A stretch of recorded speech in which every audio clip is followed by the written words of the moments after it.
क्या आप cast barrier को तोड़ पाएंगे? यहाँ पे हमेशा कास्ट बेस्ड पॉलिटिक्स हुई है। नहीं, ये देखिए, मैं इसका बड़ा इस पर ऑब्जेक्शन करता हूँ। आप लोग पूरे इंडिया में नेटवर्क चला रहे हैं, जब आप बिहार में आते हैं तो ये कहते हैं कि बिहार में कास्ट बेस्ड पॉलिटिक्स होती है। ये फैक्ट नहीं है।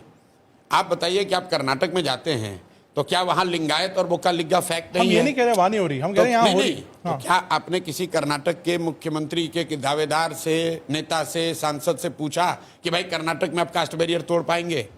क्या आंध्र प्रदेश में कम्मा रेड्डी कापू का राजनीति नहीं हो रहा है? लेकिन जब आप चंद्रबाबू नायडू और जगन मोहन रेड्डी को इंटरव्यू करते हैं तो उससे ये नहीं कहते कि कास्ट बैरियर आंध्र में तो बिहार में पूछेंगे ना। नहीं, वहां पर भी आपने नहीं पूछा है, आज तक नहीं पूछा किसी ने। नहीं, ये बिहार के प्रति कहीं ना कहीं बायस दिखाता है। आप जब योगी जी को इंटरव्यू करते हैं तो ये नहीं पूछते हैं कि यूपी में आप कास्ट बैरियर तोड़ पाइएगा। आप मुझे अगर पूछा है तो मुझे भेजिए लिंक।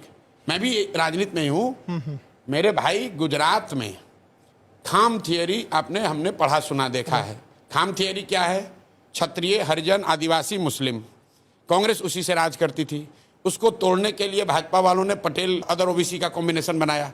क्या आपने मोदी जी से, केशुभाई पटेल से, बघेला जी से या कांग्रेस के नेताओं से ये पूछा कि भाई आप गुजरात में कास्ट के बैरियर को कैसे तोड़ेंगे? देखिए, कास्ट भारत में एक सच्चाई है, समाज की सच्चाई है। जो भी बात समाज की सच्चाई होगी वो राजनीति में भी आपको दिखेगा। उसका डिग्री अलग अलग हो सकता है, लेकिन अगर समाज में कास्ट है तो राजनीति में भी कास्ट होगा। समाज में भ्रष्टाचार है तो राजनीति में भी भ्रष्टाचार होगा। समाज में अगर हिंदू मुस्लिम की भावना है तो राजनीति में भी दिखेगा। तो ये बात नहीं है कि खाली बिहार में ही ऐसा है। अब मैं आता हूँ आपके सवाल पे। बिहार में भाई पिछले 15 साल से भाजपा को बड़ी सफलता मिल रही है लोकसभा के चुनाव में। ज़्यादातर लोगों का मानना है कि भाजपा को सफलता नहीं मिल रही है, मोदी जी के नाम पर वोट पड़ रहा है। अब एकदम ध्यान से सुनिए।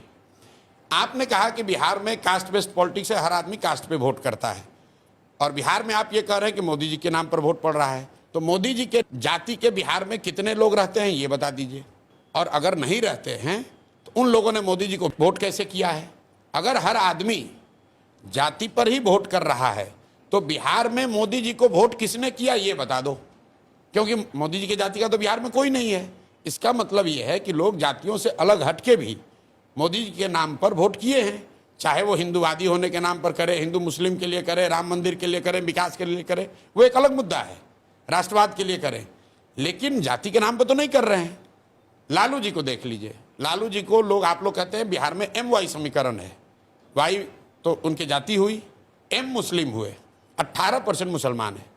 वो लालू जी के जाति का तो नहीं है। वो लालू जी को क्यों वोट करता है? इसलिए नहीं कर रहा है कि वो जाति का है, इसलिए कर रहा है कि वो भाजपा को वोट दे